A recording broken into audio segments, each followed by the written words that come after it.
زیاتر لە 130 ئەمریکایەکان کێشیان زۆرە و زۆر بەشیان هەوڵ دەدەن کێشیان کەم بکەنەوە.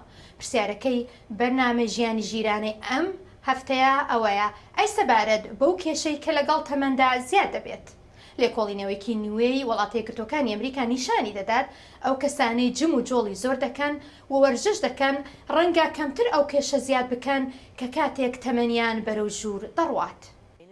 جوڵانی وەرزشکردن هەمیشە بەشێکی هەمیشەیی بووە لە ژیانی جودی ئۆدن و لویس شنایدەر.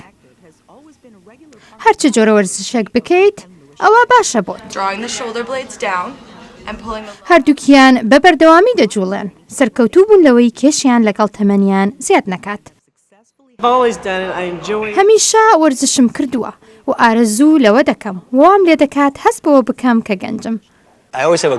هەموو کاتێک ئارمانجێکم هەیە بۆیە کە ئارمانجم هەبوو ئەبێ مەشق و ڕاهێنان بکەم. وەرزشکردن و جم و جۆڵی لە ڕادەبەدەر جیاوازی دروست دەکات. دکتۆر ئارلین هانکینسن و هەروەها هاوکارەکانی لێکۆڵینەوەیەکیان لەسەر کۆمەڵێک کردووە کاتەمەنیان 18 بۆ 30 ساڵ بووە کە بەشداریان لە لێکۆڵینەوەیەکی درێژخایەن کردبوو سەبارەت بەهۆیەکانی ترسی توشبوون بە مەیبوونی خوێن لە خوێنبەرەکاندا بەسەر ئاستی جم و جۆڵی بەدەنیان چوو بوونەتەوە لە 6 کاتی جیاوازدا لە ماوەی 20 ساڵدا تا تەمەنیان گەیشت بۆ 30ەکان و بەرەو ژوور.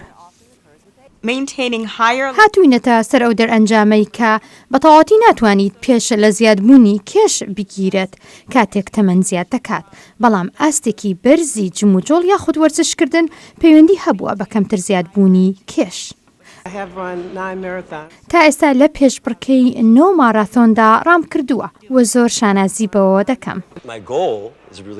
ئارمانجەکەم ئەوەیە ماراتۆن لەگەڵ نەوەکەم بکەم.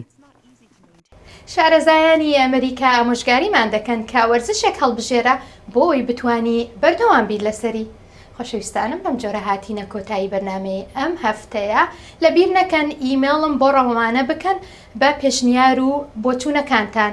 ناونیشانی ئیمێڵی من nzada@voanews.com جارێکی تر nzada@voanews.com تا هەفتەی داهاتوو هەر شاد و کامەران بن.